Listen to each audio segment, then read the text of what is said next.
Selamat pagi anak-anakku semuanya, apa kabar hari ini? Ibu berharap kalian dalam keadaan sehat-sehat sehingga kalian masih bisa mengikuti pembelajaran kewirausahaan dengan baik. Dan Ibu ingatkan kembali, bagi yang belum mengerjakan tugas kemarin dan belum menulis catatan yang Ibu sudah berikan, harap kalian kerjakan nanti ya.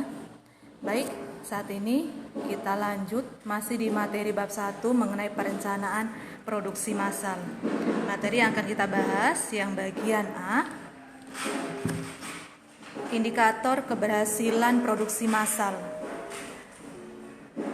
Pengukuran keberhasilan dalam produksi massal meliputi hal-hal yang pertama, produktivitas.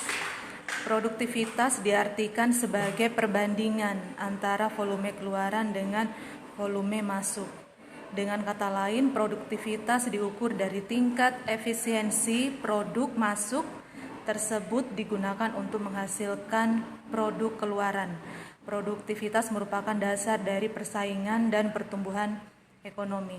Jadi kalau dikatakan indikator keberhasilan produksi massal harus lebih besar volume yang masuk daripada volume yang keluar, atau beban biaya yang digunakan untuk pengeluaran itu harus lebih kecil dibandingkan dengan pendapatan yang masuk. Kemudian yang nomor 2, kapasitas produksi. Kapasitas adalah hasil produksi atau volume pemrosesan, jumlah unit yang dapat ditangani, diterima, disimpan atau diproduksi oleh sebuah fasilitas pada suatu periode waktu tertentu. Jadi kapasitas produksi itu yaitu jumlah produk itu sendiri. Di sini Bu ada berikan contohnya. Ini ada pengulangan ya, kapasitas produksi dapat diartikan sebagai jumlah maksimum output. Berarti yang keluar yang dapat diproduksi atau dihasilkan dalam satuan waktu tertentu. Misalnya sebuah pesawat Airbus Boeing 737 memiliki kapasitas tempat duduk 300 set setiap kali trip, atau sebuah rumah sakit memiliki kapasitas rawat inap sebanyak 50 kamar. Jadi kapasitas produknya itu misalnya kalau pesawat tadi mencapai 300 set setiap kali trip. Kemudian kalau misalnya rumah sakit bisa jumlahnya sampai 500 kamar penginapan. Oke, lanjut di bagian B, proses produksi. Apa itu proses produksi? Kegiatan yang mengombinasikan faktor-faktor produksi.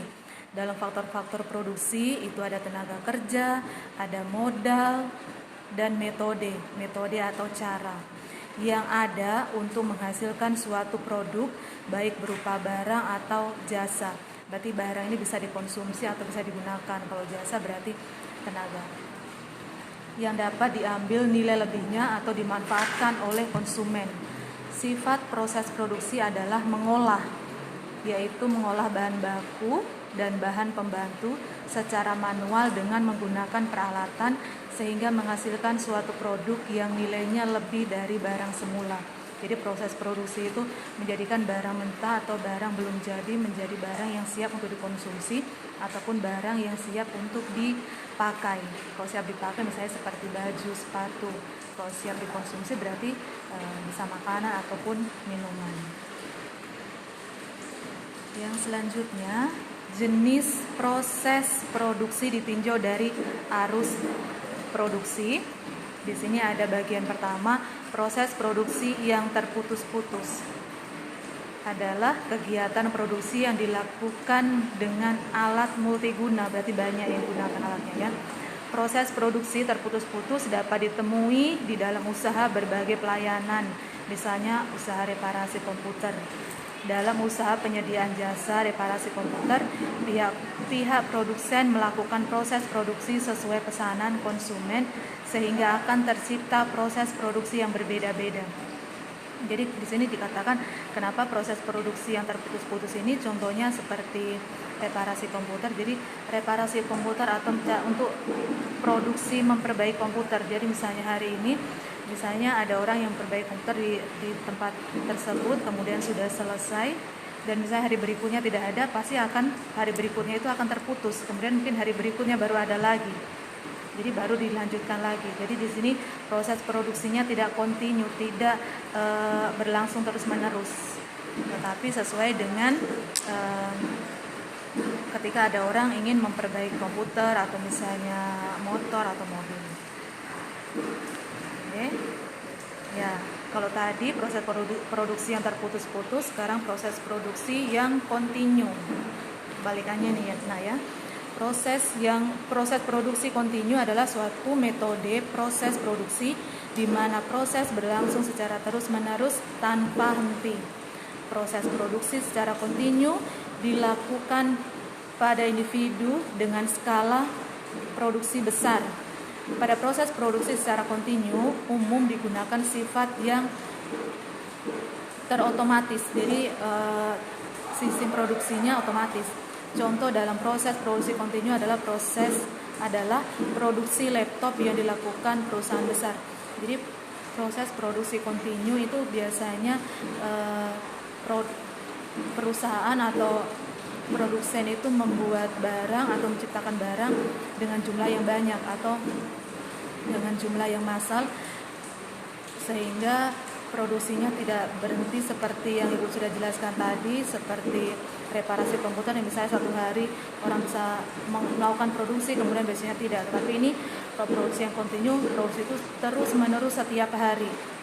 Contohnya misalnya di situ ada cuma satu saja, bukan contoh, bisa produksi laptop, bisa juga lain misalnya produksi sepatu atau produksi tas atau produksi makanan dan minuman. Itu ya, proses produksi yang kontinu. Ya.